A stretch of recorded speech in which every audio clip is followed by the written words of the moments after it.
Hi, Ray Hayden here, and this video is in regard to my definition sheets and how to memorize them very well and very quickly. I have a few suggestions for us. You don't need to have any materials open. The page that's here will help us out very well.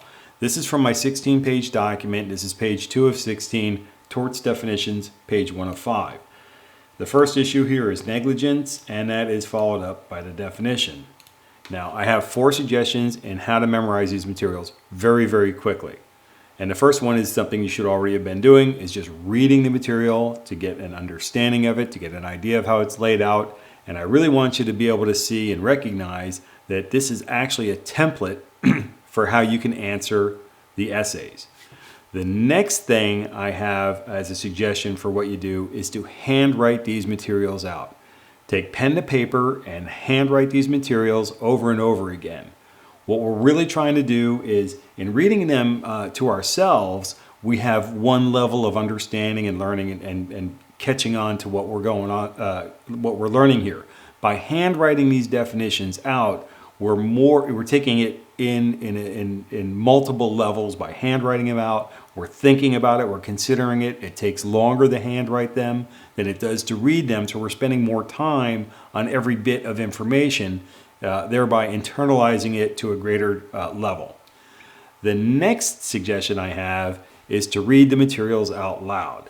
And it's like we're exercising our muscle memory in our hand by handwriting these things out and internalizing them. By speaking them out loud, we have to read the definitions, we have to think about the definitions, speak the definitions, and we're accidentally hearing them again. So by reading them out loud, it just gets us one more level of understanding and locking in the material to our minds. I suggest reading them out loud as often as you feel comfortable doing until you really get it. This next suggestion goes that much further, and it is to teach the definitions. The last time I took the exam in October of 2014, I had to apologize to my wife and go into a separate room and speak out loud and try to teach these things and reading them out loud to myself in the previous step. And she was very understanding, and I was very grateful for that. But in teaching the definitions to an artificial audience or an actual audience, we actually get the experience of considering examples and other discussion points about the material to where we can pretty much lock in our weaker areas. So we'll know where we're strong because it'll be easy for us to come up with examples and discuss this information out loud. And then by areas that we find that we don't have examples coming readily to our minds, we can consider additional research that we might have to do. Now, I would suggest using the Wikipedia articles. Those are free and readily available, and you can use the website to find those. You can use my website and find those on the new to practice law area. The commercial outlines that we might have, if you've purchased any commercial outlines, those will be helpful. Black's Law Dictionary will be helpful. If you have a prep program, that would be of assistance to you in that. And also, if you have a small study group, you can bounce ideas off of each other to build up your strength in areas that you may not be so strong in. So just to recap on that, read silently to yourself, handwrite, pen to paper, handwrite out the definitions a number of times, speak them out loud, and then try to teach them by also speaking out loud and using study groups to help firm up any areas where you may not be so strong at. Now, I have a couple of suggestions also for either party, whether you're using a laptop or you're going to handwrite the essays. And here you go. On laptops, I would suggest you use the actual laptop that you're going to use. You use whatever basic word processing software you have, because the ExamSoft software is a basic word processor, and practice writing out these definitions on the laptop. Use the actual keyboard that you're going to use on the exam as well, because it makes a difference. The keys on this particular laptop are very much different than the keys on my exam laptop. So it makes a very big difference.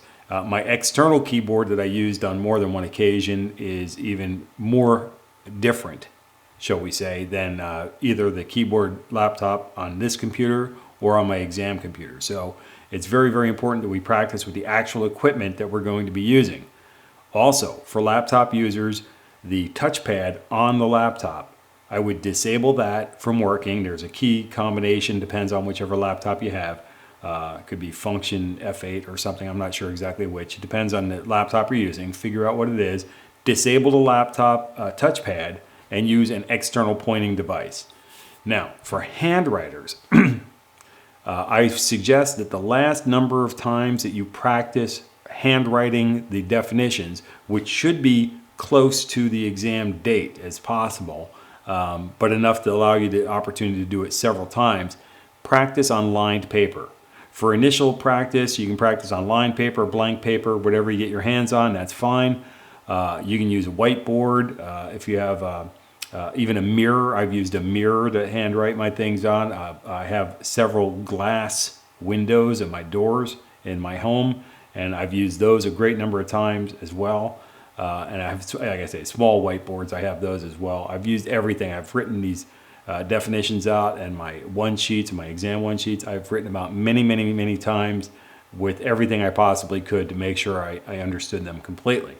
So, but for handwriters on the actual exam, you're going to have lined paper in which to write. So again, for our memory muscle in our hands and for our sight picture in our minds, we should be practicing on lined paper for the last several times, and certainly the very last time that we handwrite the definitions.